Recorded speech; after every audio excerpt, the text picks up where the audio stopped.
नमस्कार दोस्तों, आप सुन रहे हैं रेडियो न्यूज़। देश और दुनिया की ताज़ा तरीन खबरें तेज रफ्तार में बिना रुके। आज की बड़ी हलचल। क्या आप जानते हैं कि लोकतंत्र में जनता स्मार्ट होती है या उसे सबक सिखाया जाता है? आज का सबसे बड़ा सवाल यही है, क्या इस देश में वाकई फ्री एंड फेयर चुनाव हो रहे हैं? अगर एक मुख्यमंत्री अपनी ही सीट पर हजारों वोटों के कटने के बाद हार जाए तो क्या उसे जनता का फैसला मानेंगे या किसी डिजाइन का हिस्सा? आज हम उस विश्लेषण की तह तक जाएंगे जिसमें बंगाल और असम के चुनाव परिणामों पर गंभीर सवाल उठाए गए हैं। क्या 27 लाख वोटरों का हक छीना गया है? क्यों राहुल गांधी कह रहे हैं कि यह लोकतंत्र की चोरी है? चलिए आज के इस विशेष बुलेटिन में सत्ता और संस्थान के उस गठजोड़ का पर्दाफाश करते हैं जो आपकी आंखों के सामने हो रहा है। दोस्तों, चुनाव का सबसे पवित्र डेटा वोटर लिस्ट होती है, लेकिन क्या आप जानते हैं कि बंगाल में करीब 90 लाख लोगों के नाम वोटर लिस्ट से हटा दिए गए हैं। इनमें से 27 लाख ऐसे थे जिन्हें अपनी बात कहने का मौका तक नहीं मिला। तो दोस्तों, जब चुनाव की प्रक्रिया ही अपवित्र हो जाए तो गोदी मीडिया के डेटा एक्सपर्ट उसे पवित्र बनाने में क्यों लग जाते हैं? अगर जीत का मार्जिन 5% है और काटे गए वोट भी लगभग 4.5 से 5% हैं, तो क्या यह शक पैदा नहीं करता? क्या ये वही वोटर थे जो विपक्ष को वोट दे सकते थे? जस्टिस जयमाला बागची ने सुप्रीम कोर्ट में यही सवाल उठाया था कि अगर मार्जिन से ज्यादा वोट कट जाएं, तो क्या अदालत को अपना दिमाग नहीं लगाना चाहिए? आज की राजनीति में लड़ाई बराबरी की नहीं रह गई है। एक तरफ भाजपा है जिसके पास अपार संसाधन, शक्ति, गोदी मीडिया और तमाम संवैधानिक संस्थाएं जैसे ईडी, सीबीआई, इलेक्शन कमीशन खड़ी है। दूसरी तरफ बिखरा हुआ विपक्ष है जिसे फंड मिलने से रोका जाता है, जिसके नेताओं को सालों जेल में सड़ाया जाता है और जिनके खिलाफ चुनाव से ठीक पहले एजेंसियों को लगा दिया जाता है। यह लेवल प्लेइंग फील्ड नहीं है।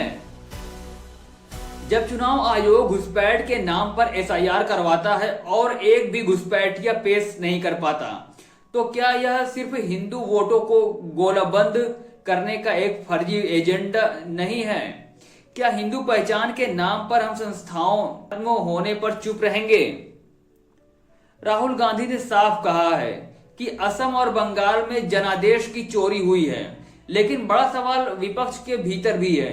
जब टीएमसी हारती है तो कांग्रेस के कुछ नेता जश्न मनाते हैं, जब केजरीवाल हारते हैं तो दूसरे दल खुश होते हैं। विपक्ष को समझना होगा कि उनकी लड़ाई सिर्फ भाजपा से नहीं बल्कि उस सिस्टम से है जो उनके वजूद को मिटाने पर तुला है। क्या विपक्ष अपनी महत्वाकांक्षाओं की बलि देकर एकजुट हो पाएगा? क्या 2029 के लिए अभी से कोई साझा मॉडल पेश किया जा सकता है? जनता तो विपक्ष के हर नेता को अपना मान रही है, चाहे वो महुआ मोइत्रा हो या मनोज झा, लेकिन क्या नेता अपनी दीवारें गिराने को तैयार हैं? आज के करने वाले कहते हैं कि 75% हिंदू एकजुट हो गए, लेकिन क्या उस हिंदू के लिए बेरोजगारी, महंगाई और संस्थानों का पतन कोई मुद्दा नहीं है? जो लोग आज दूसरों के घरों पर बुलडोजर चलाने पर खुश हो रहे हैं, कल जब वो खुद छात्र बनकर सड़कों पर उतरेंगे या किसान बनकर हक मांगेंगे तो उन पर भी लाठियां बरसेंगी। क्या हिंदू होने का सुख सिर्फ नफरत में है या एक न्यायपूर्ण समाज में? जब चुनावी एजेंसियां सिर्फ विपक्ष पर छापे मारती हैं और भाजपा के चुनाव प्रभारियों को स्मार्ट घोषित कर दिया जाता है, तो समझ लीजिए कि लोकतंत्र अब केवल एक दिखावे का रह गया है। दोस्तों, बंगाल का चुनाव जनादेश था या लठादेश, यह फैसला आपको करना है। अगर संस्थानों का साइड लेना है और वोटरों का नाम काटना ही नई चुनावी प्रक्रिया है, तो फिर चुनाव के मायने ही क्या रह जाते हैं? विपक्ष को ट्वीट से आगे बढ़कर सड़कों पर उतरना होगा और जनता को अपनी पहचान से ऊपर उठकर लोकतंत्र को बचाना होगा। आपको क्या लगता है, क्या 2029 तक लोकतंत्र का कोई निशान बचेगा? अपनी राय कमेंट बॉक्स में जरूर दें। इस वीडियो को शेयर करें ताकि यह सच हर कोई तक पहुंचे। चैनल को सब्सक्राइब करना ना भूलें। मिलते हैं किसी दूसरे अपडेट में, तब